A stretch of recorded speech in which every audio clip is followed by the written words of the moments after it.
back to something one of my teachers said that was straight to the point. The Zen masters tend to do that. They tend to go straight to the point. He says, you want to go to law school, he said, then fill out the application. No more, no less. You could do more. You can do a lot more, but that's probably a lot of extra stuff. That's the two heads that they joke about in the Zen school. That's as absurd as wearing two heads, that's the extra stuff. So you don't throw them away, but you're more effective when you focus all of that mental energy into doing the thing, and doing it well, and being here to do it well, and being more in tune with what you need to do it well. And now you go about your business, and you walk your dogs, and you go to the bank, and you do all the things that we do. More than a really good rock band. A really good teaching. What does it need? Isn't it like a bliss, like state of mind? I'm glad you said that, because that's what people tend to think. People tend to associate it with just the state of being blissed out. You might end up being blissed out, you might not. That's not exactly what it means. Is it similar to moksha, like liberation? And it's often likened to moksha, which, as you know from our teachings in Hinduism, is a sense of being liberated. It is in the sense that, after all, Buddhism is really an offshoot from Hindu teachings. And so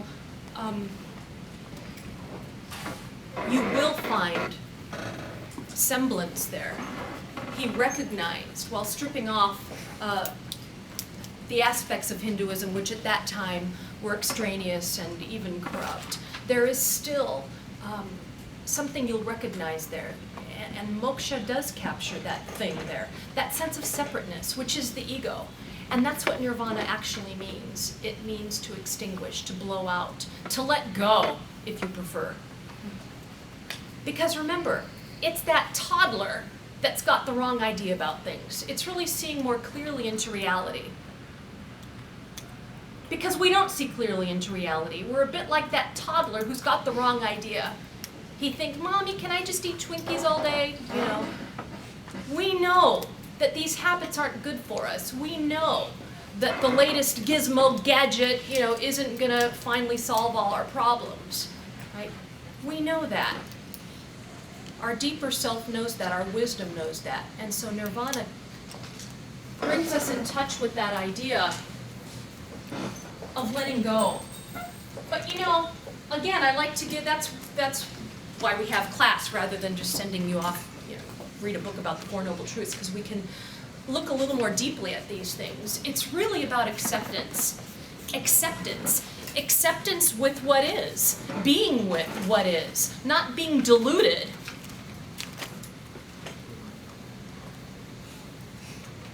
About ourselves and what we are. We are interconnected, but it's our ego that makes us think we're separate. And it's that ego which, like the toddler, thinks that, look at me, approve of me and give me attention and feed me and take me here and take me there and finally I'll be happy. But it's the wisdom that lets us see into the absurdity of all of that and the fact that we're just spinning ourselves into this state of angst that we discussed. And so already you can see the logical form emerge. First he diagnoses this. This is the problem. Suffering does characterize human existence. Here's why. We tend to cling, this constant state of craving, incessant addiction-like desires, making us run hither and thither. So what do? I step away from that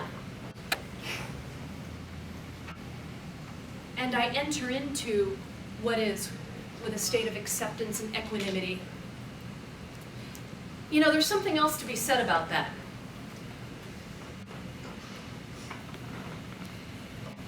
Backing up just for a second into the state of clinging that we discussed.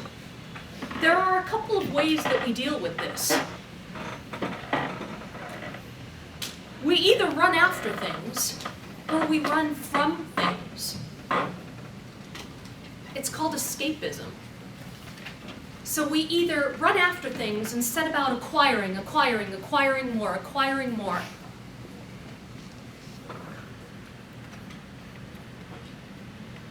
Or we try to block it all out. Okay, well, I can't prevent the aging, I can't prevent the breakup, I can't prevent or help the fact that I didn't get into UCLA. I've seen students get all twisted up about this kind of stuff, and so I'm just going to block it all out. I'm just going to go become a couch potato, or I'm going to get high, or I'm going to want to get away. I'm going to just go away from the world. So that's the escapism. There are, different ways of responding based on your character type to this attempt to have things the way we want them to be. Right? And so we step into this state of letting go, the state of acceptance, and we see, okay, I've seen in the past, even the Christian teachings have an expression. When one door closes, what happens? Another one opens. And this is where we can kind of go beyond, the scripted teachings here and say, this is really part of what wisdom means to me. I've seen before that when things don't go my way, something really wonderful happens, and I can look back and I can see how it all really was quite perfect.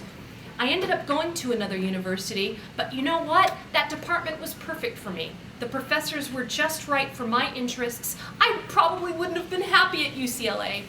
I would have gone into debt just to have, the big shot sweatshirt name on my diploma, which after all is just a piece of paper. Where the professors over there were teaching the things that was much more in accordance with my interests, and I met wonderful people, and I got involved in this and that and the other. And that will probably happen again. I can turn this weed into something really wonderful, by entering into the situation, which is what guy number one could do. I can talk to my wife, and we can have really productive communication, and we can try to improve things, because I don't want to live in this state of jealousy. The second one, she's got a lot of work to do for sure in learning not to answer all of her impulses, because they just make her miserable and sick, and she's ruining, her whole body. It takes a lot of work, but that's where meditation, not medication, comes in, right? Nobody said it was easy. It's a commitment. So it would be interesting to go through these stories and just try to see, okay, the aging supermodel, we've looked at that. She's definitely clinging to youth, which is what we all do. Open the LA Weekly, you can have a smaller butt and bigger lips in one afternoon, right? And then you'll be happy, and everyone will say you're sexy, right? And we can go on like that. Let me take a few questions. Go ahead. I think you can definitely draw a parallel. And the funny thing is that there are a lot of parallels between Greek philosophy from the 3rd century BC and Indian philosophy at the same period of time. There are a lot of parallels.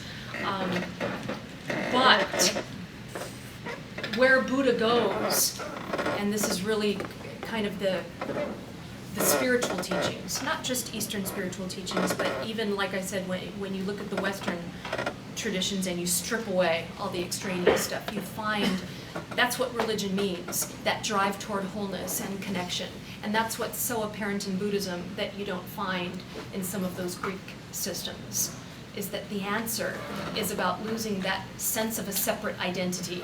The answer is in finding my sense of connection so that I can drop the anger and drop the competition and drop all that ego stuff and drop this need to run after stuff that won't make me happy, despite the fact that the media tells me it will. Kind of looking after the deeper needs of the heart, as mushy as that might sound to you. Yeah, position that we can take care, of all of the beautiful creatures we share the planet with, and we can assume this sense of responsibility by awakening our consciousness, to our deeper purpose here. I personally think that, of course we can. It's up to us to wake up to this task. But it's like in that movie Waking Life, where the one character says to the other, "Do you think it's laziness or fear that characterizes the human condition?" Yeah, we do tend to be lazy, but with all the distractions that are offered to us out there, it's challenging to stop. That's, by the way, where the fourth noble truth will come in. The fourth noble truth is basically the path that you take when you say, okay, I'm going to commit myself to this. It's basically going to your question. It's when you say, you know what, I'm going to opt out of all of the false messages that the media is feeding me and all of these false beliefs I have about my place here. And I'm going to wake up to my inherent power, to pull myself out of this and assume my sense of inner peace by waking up to this moment and learning how to create less friction for myself, create less suffering for those around me. That's the fourth noble truth. It's when you decide to do it. And that comes in 8 parts. So I don't have time to give you the 8 parts now. But that comes in 8 parts. It's kind of okay, here's really a good way to do it. Here's a little map of how to do it. Once you've committed, once you've set your intention, set your mind and your heart in the right place, and you recognize that my resistance to change is causing me all of this strife, once you recognize the silliness that you're involved in and you decide to opt out of all of that silliness, well, now here's a good way to proceed to diminish the suffering that you cause yourself and others in this world rather than enhance it. I don't want to be a part of increased suffering. I want to assume my role as a potent and awakened human and reduce suffering rather than augment it. So that's when you step onto the path. Puts us right in front of reality. It puts us in a situation where we have to confront what's in front of us. And it doesn't just happen on the cushion, it happens in the world. If communication is necessary, you communicate. You have the courage to do that.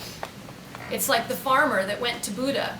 I'll tell you this and then I'll let you go. He says, I heard you were a great teacher. Can you help me? I'm a farmer and sometimes it doesn't rain enough and my crops don't grow. And then the next year it rains too much and they all get flooded out. And then he goes on and he says, yeah, I'm married, but sometimes my wife nags me too much. And I have kids, but sometimes they talk back. And you know what Buddha said? He said, I can't help you. And the farmer gets irate. I thought you were a great teacher. The Buddha says, everybody's got 100 problems. You solve one and another pops up right in its place. And that's the nature of life. And that's where meditation comes in. It just kind of puts us face to face with life so we get used to just kind of waking up to this moment so that we can deal with it rather than run after it, acquiring or blocking, acquiring or numbing ourselves out, right? Chasing, spinning. See, you guys are all packing your stuff. See? I'm not.